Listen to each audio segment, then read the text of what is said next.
안녕하세요. 치유상담사 안드레입니다. 살면서 혹시 참을 수 없는 존재의 가벼움, 이런 직업 때문에 힘들거나 괴로웠던 적 없으세요? 아마 있을걸요? 그래서 우리는 다 가면을 씁니다. 그럴듯하게요. 그런 취급을 당하고 싶지 않기 때문이에요. 가면을 쓰고 있다고? 내가? 아니 왜? 네, 그러나 자세히 한번 보세요. 한 개만 쓰신 분들도 있을 것이고, 두 개, 세 개, 여러 개의 가면을 쓰고 계시는 분들도 있을 것입니다. 있는 그대로의 본 모습을 보여주기 싫어서, 그것이 두려워서 가면을 쓰죠. 오페라의 유령이 그렇고요. 또 자기 자신이 누구인지 완전히 노출하기를 꺼려하는 사교 모임이 있는데, 그것이 가면무도회죠. 복면가왕도 자기 자신이 누구인지 완전히 드러내지 않고 복면을 쓴 채 이렇게 노래를 하는 그런 프로그램도 있었죠. 즉, 가면은 우리에게 용기를 주기도 하고요, 자신을 슬쩍 은근 감출 수 있는 도구이기도 합니다. 그래서 때로는 가면이 필요하기도 하죠. 그런데 이 가면을 오래 쓰고 있다 보면 가면의 모습이 자기 자신인지 착각할 수도 있습니다. 가면 모습에 자기가 진짜 자기인지, 가면으로만 보여지는 모습이 자기인지 헷갈리거나 착각할 수도 있죠. 이제 우리가 가면을 벗을 수 있는 건강한 시절이 왔으면 좋겠습니다. 주도권을 남들에게 빼앗길 것이 아니라 내 것으로 되찾아오는 이런 시간이 필요한 것입니다. 한때 저희가 운영한 프로그램 중에서 사흘길 광야생활이라는 것이 있었습니다. 물론 그 중에 여러 가지 프로그램들이 있었지만, 오늘 말씀드리고자 하는 것은 가면을 쓰고 자기 자신 속에 있었던 아픔이나 고통, 힘든 것, 혹은 수치스러웠던 것, 당당하게 말하지 못했던 이러한 것들을 가면을 쓰고 말할 수 있는 기회를 허락하는 것입니다. 각각 다른 가면을 주고 다른 옷들을 입어서 연출하는 시간이기 때문에 정확하게는 누구인지는 모를 수도 있다는 것입니다. 그리고 어렴풋하게 짐작은 할 수 있겠죠. 그러나 상대방이 보는 쪽이 아니라 가면을 쓴 그 당사자는 가면을 쓰고 있었기 때문에 말하기 힘들었던 것, 표현하기 힘들었던 이런 내용과 이야기들을 할 수 있어서 참 좋았다라고 말합니다. 그리고 프로그램이 끝난 후에는 마음이 굉장히 가벼워지고 자유하게 됐다, 이렇게 표현하시는 분들도 많이 있었습니다. 가면은 쓴 자도 가면을 통해서 이렇게 상대방을 볼 수도 있고요, 또 가면을 쓰지 않은 사람도 가면 쓴 사람을 이렇게 볼 수도 있지만, 정작 자기 주도권이 강하고 에너지가 있는 분들은 굳이 가면을 쓰지 않아도 자기가 원하고 바라는 그 방향대로 설정해서 대화를 하거나 자기 자신을 나타내 보이거나 표현할 수도 있을 것입니다. 그러나 우리가 온전하지 못하고 용기도 없고 쭈뼛쭈뼛하기 때문에 가면을 쓰게 되면 더 당당하게 말을 잘할 수도 있게 되고요, 또 복면가왕에서는 가면을 썼기 때문에 노래를 훨씬 자연스럽게 할 수 있었다라는 의견들을 많이 말씀하십니다. 우리는 우리가 원하든 원하지 않든 네 가지의 방이 존재하는 그러한 자입니다. 오픈 방이 있고요, 블라인드 방이 있고, 다크 방이 있고, 그리고 히든 방이 있습니다. 자기가 남들에게 오픈할 수 있는 방, 그리고 가려진 방, 그리고 캄캄한 방이 있고요, 남도 모르고 나도 모르는 신만이 아는 그 영역의 그 방이 있습니다. 이 방이 얼마만큼 오픈되어지고 얼마만큼 개방되어지느냐에 따라서 우리의 삶은 엄청난 결과와 변화를 가지고 올 수 있게 될 것입니다. 과연 나는 몇 개의 방을 오픈하고 있는가, 그리고 과연 당당하게 가면을 벗을 수 있는가, 민낯으로 대해도 부끄럽지 않는가, 그것을 한번 생각해보는 시간이 되었으면 좋겠습니다. 그렇지 못하기 때문에 우리는 아파하고 힘들어하고 괴로워합니다. 그것이 싫어서 가면을 쓰기도 하고요. 가면을 쓰면 좀 더 당당한 모습으로 여러분들 앞에 설 수 있는 용기와 자신감이 생기는 그런 부분들도 있는 거죠. 저 역시 마찬가지예요. 예전에 저희 그 치유상담센터에 한 내담자가 오셨습니다. 그 이분의 상태가 별로 좋지 않는 상황이겠죠. 우울증과 불면증과 무기력증, 그리고 아무것도 하고 싶지 않고 모든 것을 포기하고 싶은 절망의 상태까지 내려앉았던 것입니다. 가족들이 보다 못해 소개를 받고 저희 치유상담센터에 왔는데 이분은 말도 하지 않으면서 치유상담을 완강히 거부하고 있었습니다. 그리고는 말합니다. 아니 내가 왜 여기를 와야 돼? 아줌마 내 삶에 관여하지 마세요. 이러고 아무것도 틀어놓지 않을 거예요. 이렇게 막 저항을 하는 그런 모습이었습니다. 그래서 저는 이제 기다리면서 물도 한 컵 떠다 드리고 이랬더니 물컵을 이렇게 거절하고 크리넥스 통도 집어 던지고 의자도 발로 차고 매우 난폭한 행동도 하는 그런 모습을 보였습니다. 그때는 어쩌겠습니까? 기다리는 수밖에 없었죠. 그리고 당신의 상태를 이해합니다. 네, 그동안 얼마나 많이 아팠겠습니까? 힘든 시간을 보내셨네요. 이렇게 이제 나즈막히 제가 표현을 하니까 마음에 울림이 왔는지 갑자기 그분이 막 울기 시작하는 거예요.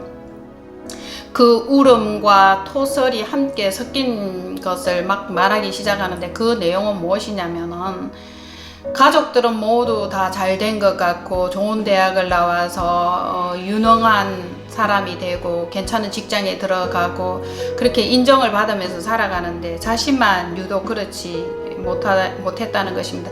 그래서 이제 가면을 쓰고 힘겹고 어려운 시절을 보낸 거죠.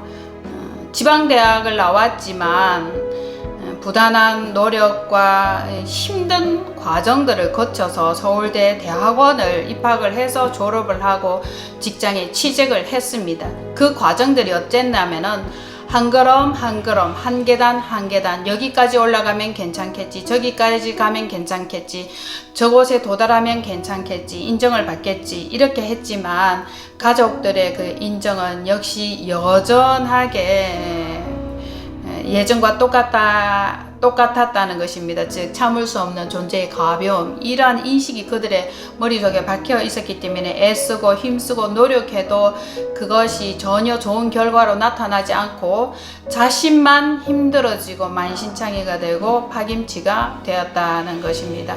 그래서 이제 아무것도 안 할 거예요. 더 이상 앞으로 나가지 않을 것이고 힘들게 자기 자신을 구렁텅이 속으로 끌어넣지 않을 거라는 그것을 말하고 있었습니다. 왜 그가 자기 자신을 구렁텅이 속에 끌어넣지 않을 거라는 표현을 하냐면은 자기의 시간은 없었다는 거죠. 나이 40이 되도록 자기가 원하고 자기가 바라는 그 시간들을 가져본 적이 언제인지 모르겠다. 늘 위로 올라가기만 했다. 힘겹고 지친 싸움만 했다. 그것을 말하는 것이었습니다. 돌아보니까 얼마나 힘든 과정들을 겪어왔는지 알 수 있을 것 같았습니다. 그래서 정말 힘든 시간을 보내셨네요. 이제 남들에 의해서 그렇게 자기 자신이 여기에 저기에 끌려다니는 듯한 그런 것은 하지 말았으면 좋겠습니다.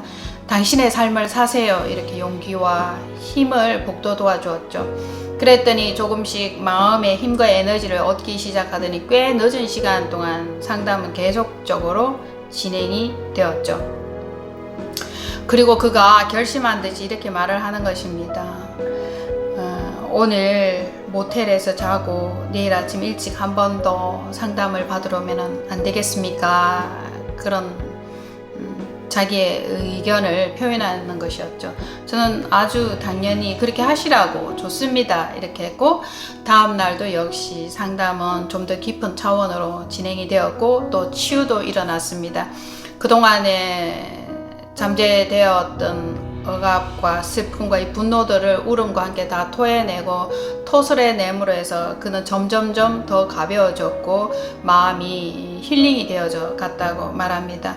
이후에도 여러 차례의 치유와 상담이 이루어졌는데 그가 이렇게 말합니다. 원장님, 가족들에게는 비밀로 해주세요. 제가 치유받으러 오는 거 말하지 말아주세요. 이렇게 얘기하는 거예요. 그리고 저는 그 약속을 지켰습니다.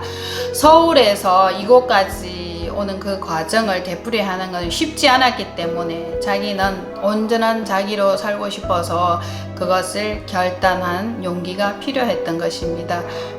이제 그가 정말 건강해져서 서울로 올라가는 버스에서 한 통의 전화가 걸려옵니다. 원장님, 저의 마음을 열 수 있도록, 저의 마음을 치유할 수 있도록 도와주신 거 너무 감사합니다. 그리고 굉장히 귀한 일을 하시네요. 처음에 제가 아줌마! 이렇게 하면서 막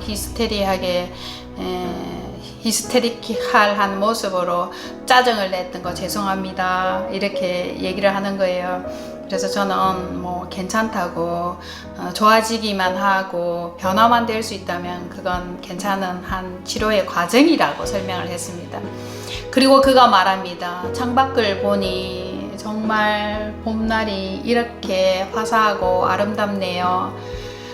바람에 흩날리는 벚꽃이 너무 좋습니다. 그런데 저는 왜 이것을 이제야 느끼고 이제야 바라보게 되는 거죠? 그동안에 정말 여유 없는 삶을 살았습니다. 한 번도 자연을 바라보면서 이렇게 감탄한 적이 없네요. 제가 살아왔던 삶들이 어느새 40이라는 그 나이를 찍었지만 제 자신이 정말 바라고 원하는 그 내면의 소리를 듣지 못하고 남들에 의해서 끌려다니고 또 싫다, 나쁘다, 안 한다, 노라고 말하지 못하면서 그럴듯한 가면을 쓰고 지금까지 살아왔네요. 이제는 그렇게 하지 않을 것입니다. 정말 건강하게 잘 살게요. 응원해 주세요. 이런 거였어요. 얼마나 바람직한 모습으로 변화되었는지 너무너무 기뻤습니다. 지금도 어디에선가 굉장히 적극적이고 아름다운 삶을 살 수 있을 거라고 저는 생각을 해요. 참을 수 없는 존재의 가벼움, 이것 때문에 싫다, 마다한다, 안 한다 이런 말도 못하면서 괜찮은 듯이 살았지만 그것이 결국 괜찮지 않았던 것입니다. 여러분, 혹시 어떤 모습이세요? 괜찮으세요? 괜찮지 않으면 괜찮지 않다고 말하세요. 그리고 가면을 벗어버렸으면 좋겠습니다. 저와 여러분이 민낯으로 대하고도 괜찮은 그런 관계가 되기까지 우린 좀 더 가까워져야 될 시간들이 필요한 것 같습니다. 사람과 사람 사이에 교통하고 소통하는데 단번에 이루어지는 경우도 있지만 그렇지 못한 경우도 있지 않습니까? 오늘 가면 쓰고 있는가, 벗을 것인가, 어떻게 앞으로 살아갈 것인가, 이것에 대해서 한번 여러분들이랑 나눠보았고요. 참을 수 없는 존재의 가벼움, 그리고 사람들이 나를 너무 비천하게, 너무 미천하게, 그리고 정말 보잘것없는 존재로 보는 그것이 싫어서 가면을 지금까지 쓰고 있었다면 이제 하나씩 그 가면을 벗어버리고 건강한 모습으로 대할 수 있는 그런 자가 되었으면 얼마나 좋겠습니까? 그리고 있는 그대로 보아주기, 그거 우리 실천하면서 살아갔으면 좋겠네요. 오늘 영상 여기까지 할게요. 감사합니다. 다음에 또 만나요.